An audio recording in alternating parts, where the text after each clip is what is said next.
Ini orang yang percuma, nggak ada pahalanya. Masuk dalam sabda Nabi SAW, ada orang ya, yang hari kiamat diremuk-remuk sholatnya seperti pakaian kotor lalu dilemparkan ke wajahnya. Karena dari takbir sampai salam nggak ngerti apa yang dia lakukan. Untuk apa sholat kalau begitu? Allah nggak butuh sholat kita, ikhwani. Allah nggak butuh. Level orang yang sholat itu ada 5. Level yang pertama, orang yang berdosa dengan sholatnya, kata beliau. Siapa ini orang yang berdosa? Orang yang sholat tidak sama sekali memberikan haknya.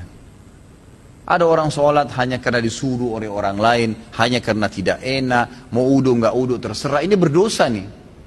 Percuma dia sholat, dia berdosa. Karena di sini riya. Nah, itu. Dan tidak ada hubungannya dengan Allah SWT, malah berdosa dengan sholatnya. Ada orang yang kedua, sholat tapi nggak dapat pahala. Dia tahu diperintahkan sama Allah tapi tidak dapat pahala. Karena dari awal takbir sampai salam semuanya mengkhayal.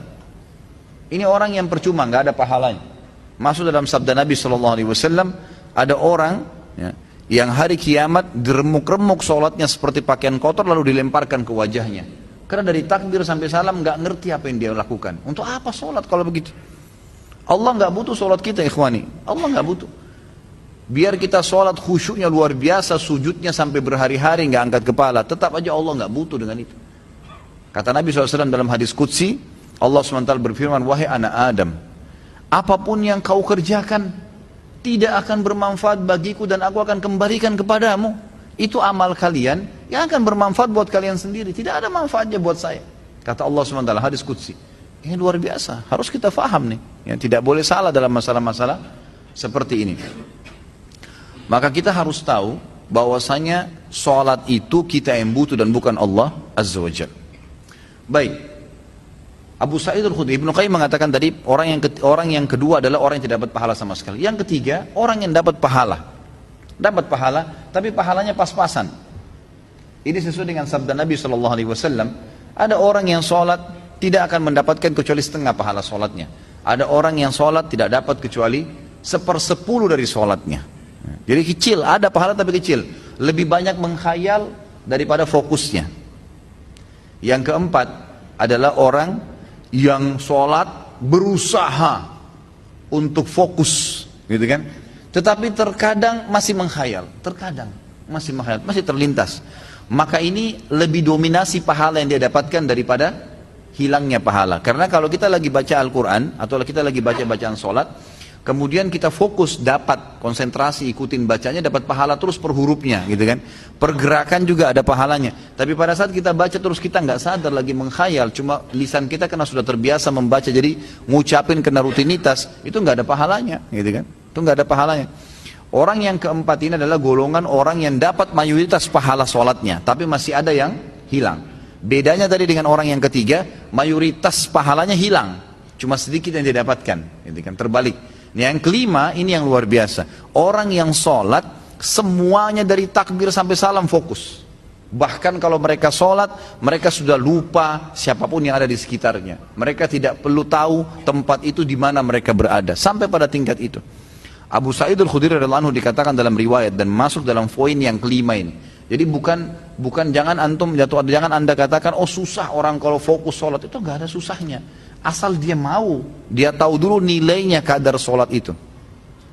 Abu Sa'id Al-Khudri berkata radhiyallahu anhu, saya pernah disuruh oleh Nabi SAW menjaga pasukan di malam hari dan Nabi SAW sedang tidur bersama dengan pasukan. Maka saya pun sholat di semak belukar.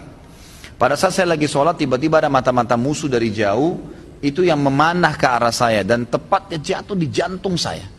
Di tengah-tengah dadanya jatuh di jantungnya. Dia bilang lalu keluar darah. Tetapi pada saat itu saya sedang sangat menikmati surah Al-Kahfi yang saya baca.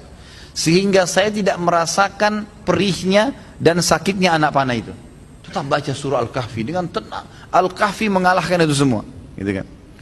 Lalu kemudian dia berkata, mata-mata itu melepaskan lagi anak panah yang kedua. Dilepaskan anak panah kedua, jatuh tepat di sebelahnya anak panah pertama, tergores, keluar darah lagi. Tetap saya masih belum merasakan sakitnya karena nikmatnya membaca surah Al-Kahfi. Sampai musuh itu melepaskan 9 atau 10 anak panah. Sasarannya semua hampir sama, di jantung. Dia bilang, kalau bukan karena saya khawatir, ini sudah mulai berat, ini 10 anak panah di dadanya. Dia bilang kalau bukan saya khawatir saya terbunuh dengan anak panah selanjutnya, kemudian Nabi SAW dan sahabat-sahabat yang lain akan dibunuh oleh musuh, demi Allah saya akan selesaikan sholat saya dengan surah Al-Kahfi. Tapi karena saya khawatir itu maka dia ruku. Dia bilang waktu saya ruku, kemungkinan mata-mata itu tahu kalau saya manusia. Tadi dia ragu. Kemudian dia lari dan tidak jadi menyerang pasukan muslimin. Tapi saksi bahasan kita bukan masalah perangnya. Bagaimana Abu Sa'id Al-Khudri bisa fokus sampai tidak merasakan sakitnya anak panah. Coba nih teman-teman di sini kalau digigit nyamuk, ya. Digigit nyamuk gimana tuh? Jangan kan digigit, baru suaranya sudah buyar semua konsentrasinya, gitu kan? Seseorang di antara sahabat dan tabi'in dinukil dalam buku-buku tentang khusyuan salat, kumbang datang menggigit, menyengat dahi mereka, berdarah, mereka nggak bergerak, seperti batang pohon yang kokoh. Luar biasa ini. Karena mereka tahu sama siapa mereka berhadapan, gitu kan? Dan memang ini sudah menjadi tradisi mereka ya. Bagaimana jikalau kita sholat tapi memikirkan level-level sholat seperti yang Pak Ustadz rincikan dengan pembahasan barusan, apa tetap dapat pahala? Level-level sholat apanya mesti dibayangkan? Enggak, fokus bacaan saja, enggak usah bayangkan yang lain. Alhamdulillahirrahmanirrahim, fokus ucapan diucapkan, telinga kita mendengar, mata kita dibuka lihat tempat sujud, udah. Renungi maknanya. Kalau nggak ngerti maknanya, maka kita ikutin bacaannya. Alhamdulillahirrahmanirrahim. Kita dengar dengan kuping kita, gitu kan? Ar-Rahmanir-Rahim kita dengar. Masa kalau dengar musik bisa konsentrasi, dengar Quran tidak bisa, gitu ya? Jadi gitu, seperti itulah. Jadi nggak usah bayangin apa-apa, nggak usah bayangin apa-apa. Tadi ada yang bayangin kambing sama ayam apa segala, nggak perlu, gitu. Apakah level-level tipe sholat tersebut berkorelasi dengan level-level dosa yang telah kita lakukan? Dalam artian level 5 itu dosanya sedikit. Iya tentu saja. Karena itu memang ada hadis Nabi SAW. Ya.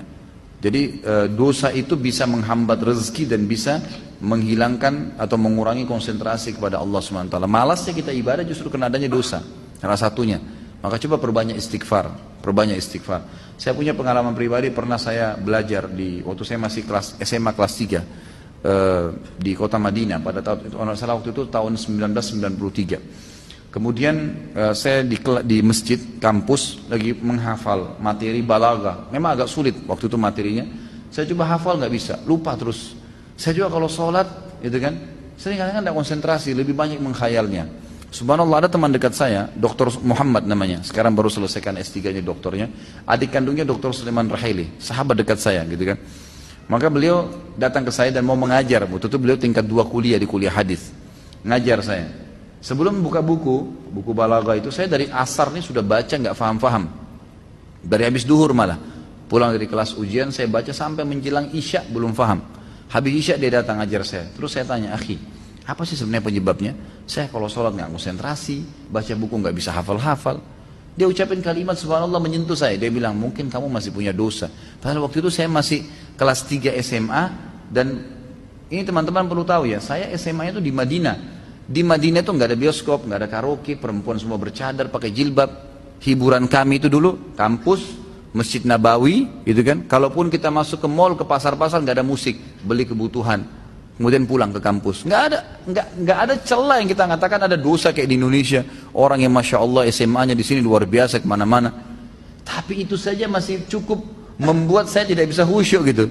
Lalu dia bilang, coba akhi, ente istighfar kepada Allah SWT, kemudian coba sholat. Ya, kan? Mungkin tujuan dia waktu itu mengajak untuk sholat taubat ya. Ada hadis Nabi SAW riwayat Abu Daud dengan sanad hasan. Tidak ada seorang hamba yang berbuat dosa, kemudian dia berwudu, lalu dia sholat 2 rakaat, lalu dia beristighfar kecuali Allah ampuni dosanya. Maka saya astagfirullah wa atubu ilaih, saya berdiri, saya sholat. Waktu itu 2 rakaat menghadap kiblat, subhanallah. Begitu saya salam, ini pengalaman pribadi. Begitu saya salam, saya belajar dengan dia setengah jam buku itu saya fahami. Setengah jam buku itu saya paham. Bahkan saya hafal hal-hal yang tidak saya hafal sebelumnya, yang sudah mungkin 6 jam saya belajar, gitu kan. Subhanallah. Saya jadikan patokan, ternyata memang dosa bisa jadi penghambat itu. Maka makin pekah, makin dekat dengan Allah SWT, maka makin berpengaruh kehusyuan tentunya.